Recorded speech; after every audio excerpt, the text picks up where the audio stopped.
Today we did an installation for a EVO FIT Android system for a Honda Accord. This is a 2009 model car. As you can see, the 10-inch touchscreen is sat flush beautifully in the original location. Actually, in this car, there's a much smaller screen which basically comes here behind the portion inset, and this is a new floating style screen. So it comes with a frame which is made for the Honda Accord. Also, the top display which was fitted there has been shifted down, so it comes with this frame too. Normally out here there is this door which opens for storage, which has been removed.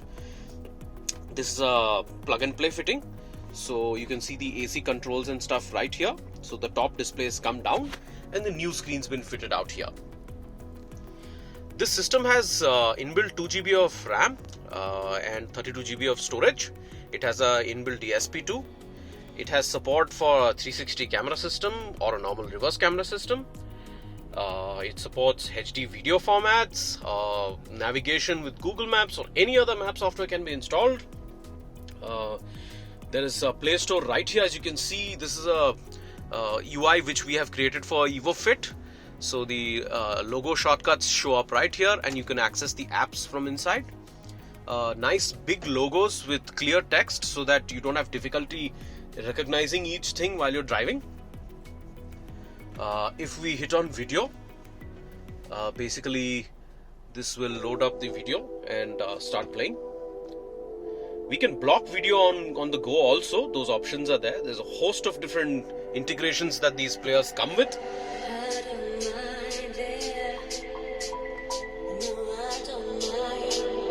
Volumes etc. continue to work as it is.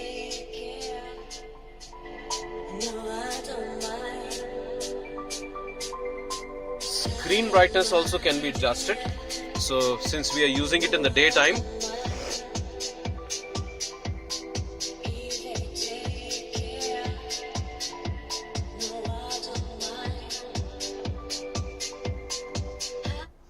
alright, let's get out of here.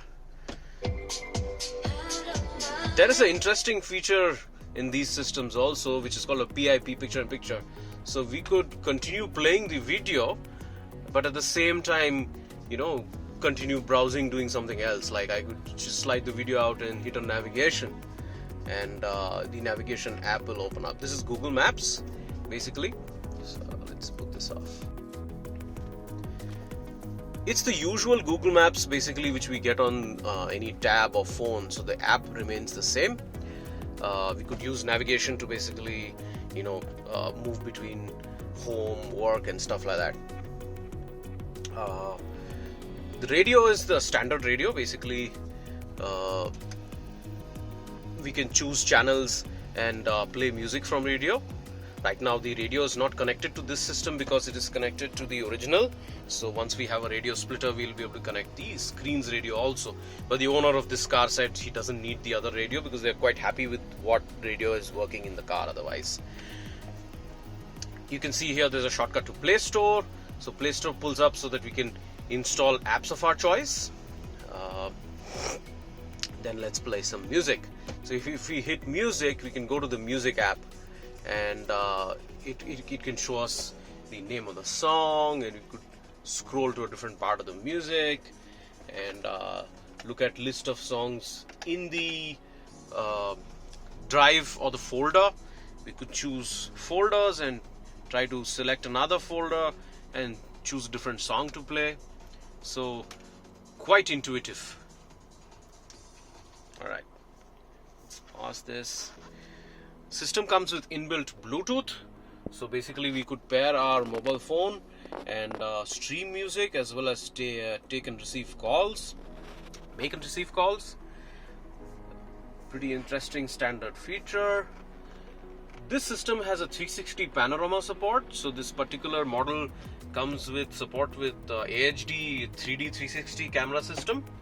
So we could have a much better parking experience. We're going to install it in a couple of days, so I think we'll have to make another video on that.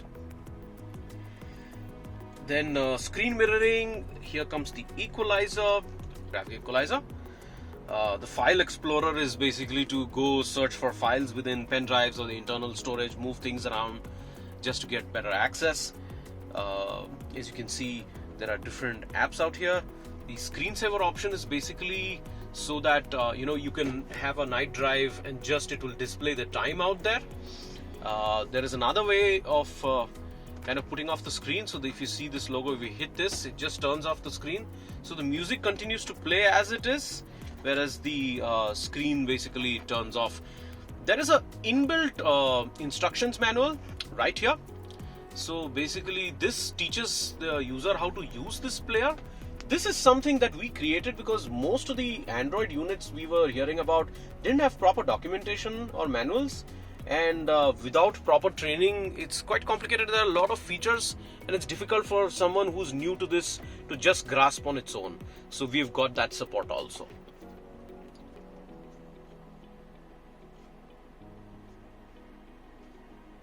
You can pick this up on evoretrofits.in. You can get in touch with us directly to learn more about this system, and I hope you have a nice day.